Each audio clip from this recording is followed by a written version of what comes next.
और आप मंत्री हो, झूठ बोलो तो किसी अधिकारी को अभी आधे घंटे में रिपोर्ट मंगवा लो। विराजे झूठ ये मंत्री जी असत्य बोल करके माननीय सभापति महोदय और बजट 2026 वाद विवाद पर बोलने का मौका देने के लिए आपका धन्यवाद। माननीय सभापति महोदय, सबसे पहले मैं इस सदन के माध्यम से देश के यशस्वी प्रधानमंत्री आदरणीय श्री नरेंद्र मोदी जी के उस दूरदर्शी नेतृत्व को नमन करना चाहता हूं, जिन्होंने सबका साथ, सबका विकास, सबका विश्वास के मंत्र के साथ भारत को विकास की नई ऊंचाइयों पर पहुंचाने का कार्य किया है।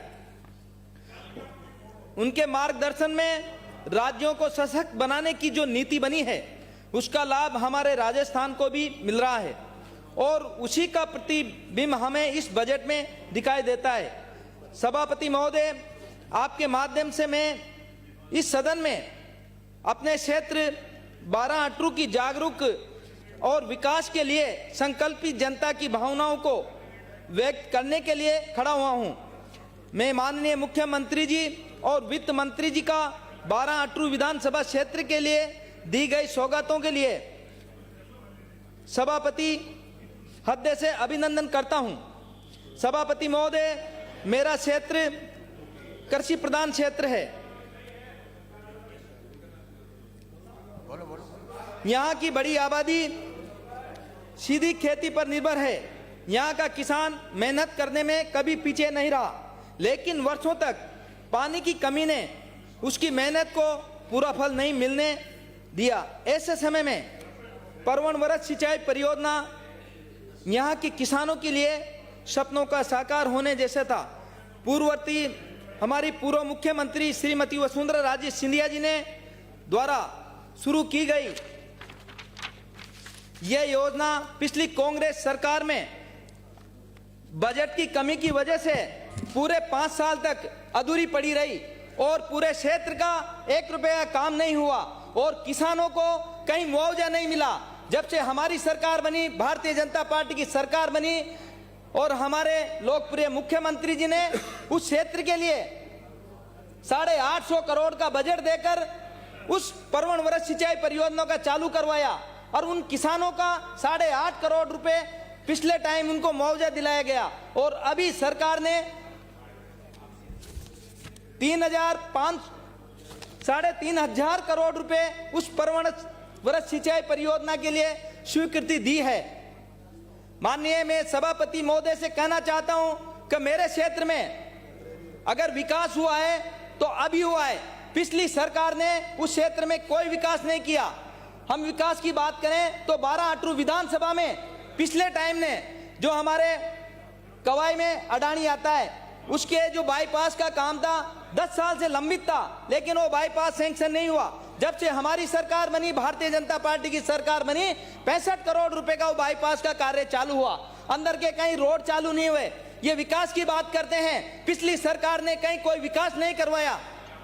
ये विकास की बात बार बार करते हैं, हमने इस देश राजस्थान में विकास कराया है। मैं मेरे 12 अटरू विधानसभा की बात करता हूं।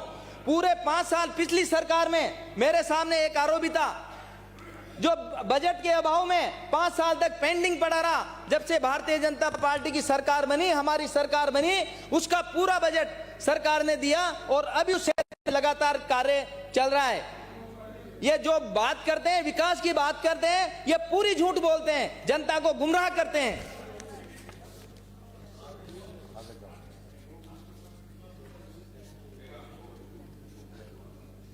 कि सिंचाई और लाखों लोगों की पेयजल की जो समस्या का समाधान करेगी।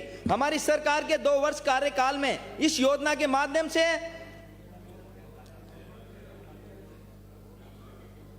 34,127.32 हेक्टेयर सिंचाई क्षमता सर्जित की गई है। माननीय सभापति महोदय, सदन के माध्यम से मेरा सरकार से अनुरोध है कि जल्द से जल्द इस योजना को संपन्न करें। क्षेत्र के 1402 ग्रामों में 276 ढाणियों के 1,52,437 परिवारों को पेयजल उपलब्ध करवाने का तथा 571 ग्रामों के किसानों के सिंचाई की सुविधा देने का जो लक्ष्य रखा गया है, वो पूरा हो, क्षेत्र की जनता को राहत मिले। माननीय सभापति महोदय, ये बजट माननीय प्रधानमंत्री जी के संकल्प को लेकर आगे बढ़ता है। चाहे किसान सम्मान निधि के माध्यम से लाखों किसानों को सम्मान प्रदान करना हो, चाहे गेहूं की फसल पर एमएसपी के ऊपर 150 रुपए प्रति क्विंटल बोनस राशि। माननीय मुख्यमंत्री जी एवं वित्त मंत्री महोदय जी का मैं मेरी विधानसभा के अंतर्गत रतनपुरा से चैनपुरिया सड़क के लिए 9 करोड़ देने, कोटा रोड से दान मंडी रोड तक एस लाइन कार्य के लिए 11.5 करोड़, डोल तालाब के में चौपाटी फ्लैग पोस्ट, पार्किंग एवं अन्य विकास कार्यों के लिए बजट में व्यवस्था करने के लिए हार्दिक धन्यवाद देता हूं। साथ ही जब मुख्यमंत्री जी और वित्त मंत्री महोदय सदन में अपनी बात रखे तो 12 में ट्रैफिक का दबाव कम करने के लिए रिंग रोड का निर्माण, 12 नगर परिषद और अटरू नगर पालिका के क्षेत्र की सड़कों के निर्माण, चौथिया से मायता परवन नदी पर हाई ब्रिज निर्माण की और ध्यान दें।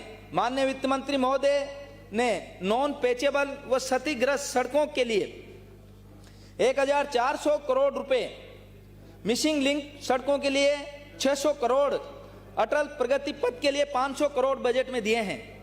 मेरी आशा है कि इनका लाभ 12 अटरू विधानसभा को भी मिलेगा।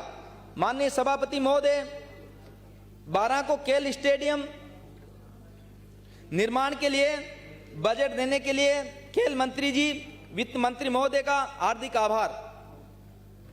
इससे क्षेत्र के युवाओं को खेलों के क्षेत्र में आगे बढ़ने की प्रेरणा मिलेगी और आशा है कि भविष्य में जिले के बच्चे राष्ट्रीय और अंतर्राष्ट्रीय स्तर पर जिले का नाम रोशन करेंगे। इसके साथ ही मेरा माननीय मुख्यमंत्री जी से निवेदन है, मेरी विधानसभा के अटरू में भी भविष्य में खेल स्टेडियम की स्वीकृति देने के बारे में विभाग विचार करे। माननीय अध्यक्ष महोदय, माननीय श्री भजन लाल शर्मा जी की संवेदनशीलता की असहाय विमंदित लावारिस रोगी जिन्हें दस्तावेजों के अभाव में समुचित चिकित्सा सुविधा का लाभ नहीं मिल पाता है, उन्हें मुख्यमंत्री आयुष्मान आरोग्य योजना एवं निरोगी राजस्थान योजना के अंतर्गत निःशुल्क चिकित्सा सुविधा का लाभ दिया जा रहा है। मेरा सरकार से निवेदन है, 12 मेडिकल कॉलेज व जिला अस्पताल में खाली पड़े हुए पदों पर भी सरकार विचार करे। मेरी विधानसभा क्षेत्र के अटरू के प्राचीन फूलदेवरा महादेव मंदिर के विकास कार्य शेरगढ़ में वन्य जीव एवं जैव विविधता संरक्षण के बजट में प्रावधान करने के लिए मुख्यमंत्री जी, वित्त मंत्री महोदय, देवस्थान मंत्री जी का हार्दिक आभार। साथ ही माननीय मुख्यमंत्री जी से अनुरोध है कि 12 स्थित प्राचीन श्री जी के मंदिर का पुनर्निर्माण एवं अटरू स्थित प्राचीन गड़गत गणेश मंदिर के निर्माण कार्य को भी बजट में सम्मिलित करने पर विचार करें। बजट के माध्यम से युवाओं को स्वरोजगार के अवसर उपलब्ध कराने के उद्देश्य से मुख्यमंत्री युवा स्वरोजगार योजना प्रारंभ की गई है। इसके अंतर्गत युवाओं को 10 लाख रुपए तक के ऋण पर 7% ब्याज अनुदान तथा मार्जिन मनी आदि सुविधा दी जाएगी। युवाओं को आत्मनिर्भर बनाने की दृष्टि से उन्हें सरकार की ये पहल प्रशंसनीय है। बजट में 12 जिले में 50 करोड़ की लागत से 50,000 लीटर प्रतिदिन क्षमता का मिल्क प्रोसेसिंग प्लांट दिया गया है। इससे जिले के दुग्ध उत्पादकों को लाभ मिलेगा। इसके लिए सरकार का हार्दिक अभिनंदन। 12 जिले में चिल्ड्रन होम के लिए भवन स्वीकृत जरूरतमंद एवं असुरक्षित बच्चों का समुचित देखभाल एवं संरक्षण दृष्टि से महत्वपूर्ण है। मेरा माननीय मुख्यमंत्री जी से अनुरोध है कि 12 शहर की बड़ी आबादी तेल फैक्ट्री क्षेत्र में निवास करती है। आवश्यक है कि क्षेत्र में स्थित पुलिस चौकी को थाने में परिवर्तन किया जाए, जिससे इस क्षेत्र की बड़ी आबादी को राहत मिलेगी। साथ ही कुंजेर चौकी को थाने में परिवर्तन किया जाए। माननीय सभापति महोदय, यह बजट सरकार की सभी वर्गों क्षेत्रों का साथ लेकर चलने की प्रतिबद्धता दर्शाता है। ये बजट बताता है कि ये सरकार तुष्टीकरण की नहीं, संतुष्टीकरण की राजनीति करती है, वोट बैंक की नहीं, विकास की राजनीति करती है। सिर्फ घोषणाएं नहीं करती, उन्हें जमीन पर उतार कर दिखाती है। यही कारण है कि आज प्रदेश की जनता का विश्वास हमारी सरकार के साथ है। इन्हीं विश्वास भरे शब्दों के साथ मैं माननीय मुख्यमंत्री जी और वित्त मंत्री जी का पुनः आभार व्यक्त करता हूं। आशा करता हूं कि 12 अटरू सहित पूरे राजस्थान का विकास इसी गति से आगे बढ़ता रहे। जय हिंद, जय भारत। श्री जीवाराम जी चौधरी। भेदभाव तभी हुई गरीबों की आवाज, पर अब होगी जनता की बात। सड़क से पहुंचेगी संसद तक आवाज। सिर्फ सुन सरकार, देखिए चाणक्य न्यूज इंडिया पर।